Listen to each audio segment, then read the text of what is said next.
कोई कोई पत्नियां खाने वाली रहती, दबाए रहती, तुम लोग अच्छी हो। मतलब पत्नी जो है 5 गुलगुला अपने में रख ली, 4 मास्टर साहब को दे दी। तो अभी खूब प्यार है। अब मास्टर साहब देखो, अभी झगड़ा नहीं है, झगड़ा कहां से, अहम की लड़ाई। मास्टर साहब ने कहा अन्याय, अभी प्यार से कह रहे अन्याय, तो ये भी पढ़ी लिखी थी, अहम की लड़ाई। इसने कहा किस बात का, कहें पति मैं हूं इसलिए 5 गुलगुला मैं खाऊंगा, तुम पत्नी हो तुम 4 खाओ। ये भी पढ़ी लिखी मास्टर, इसने कहा न्याय, आप पति भले हैं लेकिन बनाई मैं हूं इसलिए मैं 5 खाऊंगी, आप 4। अब मैं 4-5 की लड़ाई कहें उत्तर प्रति उत्तर के किए, उपज क्रोध ज्ञानियों कहिए, तुलसीदास जी को छोड़े नहीं। हो गया झगड़ा और गुलगुला पड़ा रह गया थाली में, बोला चाली बंद, बिना खाए पिए दोनों जन सो गए। रात बीती तो मास्टर साहब सोच रहे हैं आके मनाएगी तब उठूंगा, क्या समझती है मैं पति हूं। आप पत्नी कह रही कि मैं पढ़ी लिखी हूं, मैं भी कम नहीं हूं, आके इनको बुलाना पड़ेगा तब बोलूंगी, इतने के। और चुपचाप पड़े हैं सन्न हो के सोई के एक दूसरे। पड़ोसी के मास्टर साहब कोई बोले कि तैयार नहीं। पड़ोसी सोचे कि मामला खत्म हो गया, दोनों जन का बांस कट गया, बोले कि तैयार नहीं। कफन आ गया, बोले कि तैयार नहीं। क्या समझते हैं अपने आप को। श्मशान लेके पहुंच गए, बोले कि तैयार नहीं। ये पहले बोलेगी तब बोलूंगा, वो बोलेंगे तब बोलूंगी, इतने खाली। इतने में तुम लोग भी बहुत करती, यहाँ सिरसिया में नहीं तो बहुत से इतने में पहले तुमको बस खूब कई दिन तक बोला चाली बंद रहती है। चिता लग गई, बोले को तैयार नहीं। स्नान करके चिता में सुला गए, बोले को तैयार नहीं। क्या समझती अपने आप को, ये क्या समझती। लकड़ी में जब आग लगाए और 4 चक्कर घुमाए तो मास्टर सोचे कि तो हम लोग जल जाएंगे, ये हमारी धर्म पत्नी है, ये 5 खाए, हम 4 ही खाएंगे। और पत्नी सोची कि ये मेरे पति देव हो या पति देव हो गए। जब प्यार हुआ तो पति देव, और जब तक ऋषियोबल है तो पहले इनको बोलना पड़ेगा। क्या समझते हैं। अब पत्नी कहती पति देव है मेरे, यही 5 खाए मैं 4 खाऊंगी, नहीं कि 6 खा ले मैं 3 ही खा लूंगी, हम लोग तो जल जाएंगे। तो मास्टर साहब कहते हैं सुनो जी।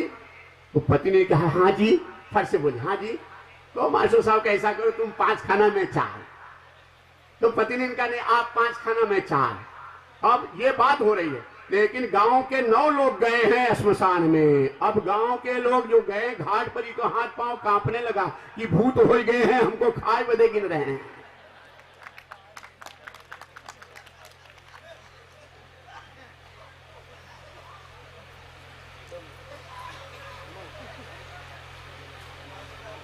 अब जो श्मशान में गए सब हाथ पांव कांपने लगा, लकड़ी गिर गई। वो कहने आप 5 में 4, तुम 5 में 4, भागे वहां से। ये हमको ये भूत है खाने के लिए गिर रहे हैं। किसी के कपड़े खराब हो गए, हाथ पांव की टूटा, कैसे भागे वहां। आगे क्या हुआ नहीं बताएंगे, बहुत हास्य रस की बात है। मतलब अहम की लड़ाई आपस में नहीं होना चाहिए। और कयाधु रानी ने कई बार नारायण नाम ले आया। तोता क्या कहता था, हिरण्यकश्यप कहा नारायण नारायण कहता था। कैसे कहता था, नारायण नारायण नारायण। ये पत्नियां भी बहुत ऐसी हैं जो अपने पतियों को फुसलाए के पटाए के ले आई हैं। कथा में 5-6 पत्नियां ऐसी हैं और पति लोग डर के मारे कथा सुने नहीं आए, चलो ये खुश रही है, नाते आए, नाम नहीं बताऊंगा।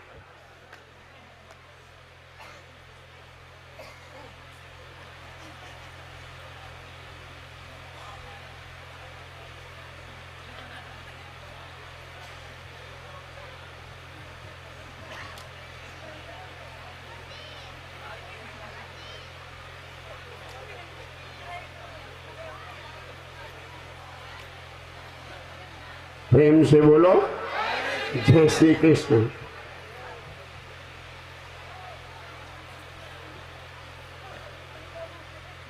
कई बार नारायण नाम लिवा ली और आज के दिन भक्तराज प्रहलाद की कयाधु के गर्भ में भक्तराज प्रहलाद की स्थापना। एक प्रश्न उठता है, लोग प्रश्न करते हैं कि अगर माता पिता राक्षसी प्रभाव के हैं, दैत्य राक्षस के यहाँ, हिरण्यकश्यप के यहाँ महाभागवत प्रहलाद का जन्म कैसे हुआ? तो पहला कारण था, क्योंकि कहावत है गांव में, तुम लोग जानोगे नहीं कि जैसे माई तैसे धिया, जैसे ककरी तैसे धिया। माता पिता जैसे रहते, कुछ न कुछ बेटा बेटी में वो गुण रहता है। ये दैत्य के यहाँ महाभागवत की कथा, महाभागवत प्रहलाद कैसे जन्मे? तो पहला कारण था कयाधु को वरदान कश्यप जी का, तुम्हारा पौत्र महाभागवत। दूसरा, नारायण नाम के भाव में गर्भ में स्थापन। तीसरा, नारद जी का वरदान और संत के यहाँ कयाधु का रहना बहुत दिनों तक। ये महाभागवत प्रहलाद के जन्म का कारण था। ये कथा हमको आपको सीख देती, सुनने से तो कल्याण होगा, कथा सीख देती है कि हमारी बच्चियां, बहुएं, देवियां जब गर्भावस्था में हों, ऐसे समय रामायण, गीता, भागवत का घर में पाठ किया करो, कीर्तन भजन किया करो, संत गुरु अगर कहीं हो तो जाके दर्शन कराया करो, और मंदिर में दर्शन कराया करो, सत्संग में लेके जाओ। इससे जो बेटी बेटा जो गर्भ में रहेगा, बेटी हो या बेटा, उसके लिए उत्तम संस्कार वो गर्भ में पड़ेगा। होने वाले हैं बेटा या बेटियां संस्कारी हो। प्रहलाद जब फिर से गया, हिरण्यकश्यप वरदान प्राप्त करके आया और रानी कयाधु प्रहलाद को जन्म दी। प्रेम से बोलो जय श्री कृष्ण, प्रेम से बोलो। दोनों हाथ उठा के हर हर महादेव का नाम, और मस्ती में, और मस्ती में। ये प्रयागराज का कुंभ मेला, हरिद्वार का यही शीर्षियाम लग गया। अच्छा है कि आप लोगों के गुरुओं की कृपा है, संतों की कृपा आप लोगों के ऊपर है, पितरों की दादा बाबा की कृपा है। ये सब संस्कारी भूमि है और धर्म कर्म के लिए अनुकूल वातावरण यहाँ पे। कलयुग है, अच्छे बुरे हर युगे में लोग रहे हैं, लेकिन ये इसमें विशेष बात की 50% युवा पीढ़ी कथा में है। ये बहुत बड़ी बात है। नहीं तो शहरों में जो रिटायर हो गए हैं दादा बुढ़ऊ लोग, कुछ नहीं करते, बहुएं उनको पैसा दे के जाओ आरती में चढ़ाए देना, जाओ कथा सुनिए, आओ घर खाली करो 2 घंटा बजे।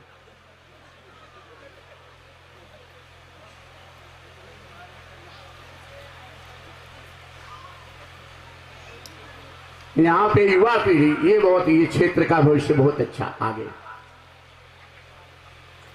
युवा पीढ़ी में भी ज्यादातर कहीं कहीं खुरापाती आ जाते हैं 4-6, और यहाँ पे हम देख रहे हैं, इतना अच्छा लग रहा है कि हृदय से खूब आशीर्वाद है बच्चों के लिए कि तुम लोग और अच्छे संस्कारी बने। सब सहयोग कर रहे हैं बच्चे।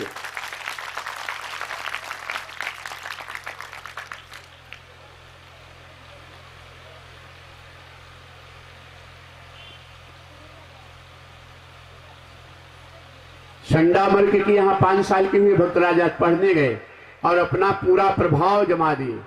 भक्तराज प्रहलाद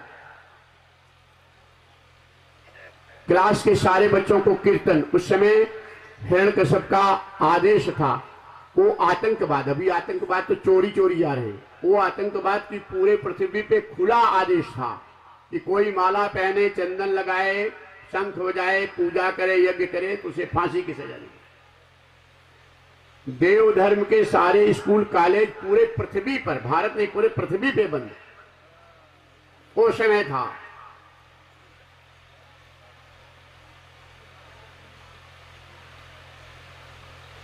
लेकिन अकेले भक्तराज प्रहलाद, भक्ति का ये प्रभाव, अकेले शुरुआत कहां से किए भक्तराज प्रहलाद? अपने क्लास से सारे बच्चों को भक्ति रस में डुबा दिए। हिरण्यकश्यप को जब पता चला तब हिरण्यकश्यप ने इनको मृत्यु दंड की सजा सुनाई, 1000 पागल हाथियों से कुचला दिया और भगवान का नाम कीर्तन करते रहे। प्रहलाद को लगा कि कोई कुत्ते का छोटा पिलवा बच्चा गुदगुदी से हाथी कूद रहा था, इनको लगा नाम में ऐसी शक्ति, नाम कीर्तन करो, नाम कीर्तन। ऊंचे पहाड़ की चोटी से गिरा दिया। भगवान विष्णु कहते हैं पृथ्वी भूदेवी मेरा भक्त जा रहा है, रक्षा करो। पृथ्वी माता प्रकट होकर प्रहलाद को गोद में ले लेती है। हरिओम हरिओम ओम ओम ओम ओम नारायण नारायण कृष्ण कृष्ण शिव शिव करते हुए प्रहलाद कीर्तन करते हुए राज दरबार में आए। पागल हो गया है तो सबकी, स्वयं भगवान विष्णु आए हैं, ये तो मेरा शत्रु है।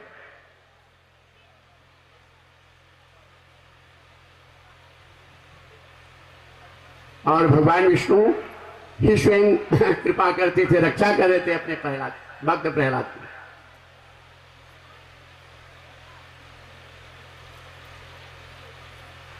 घोषणा कर दिया कोई मारेगा इस मेरे पुत्र प्रहलाद को तो मुंह मांगा इनाम मत। एक सपेरा आ गया निर्दयी, काल कोठरी बनाई, भयंकर सांपों को छोड़ा। ओम ओम ओम राम राम राम राम कृष्ण कृष्ण कृष्ण शिव शिव हरि हरि ओम हरि ओम हरि ओम ओम ओम ओम हरि ओम हरि ओम हरि ओम ओम ओम नारायण नारायण नारायण नारायण नारायण नारायण नारायण नारायण कीर्तन करते हुए पूर्ण विश्वास भक्तराज पे नाम जप। मंत्र महामनि विषय व्याल के अमेटत कठिन कुअंक भाल के। नाम जप करो, नाम जप। मोरे मन प्रभु अस विश्वासा और राम ते अधिक राम कै दासा।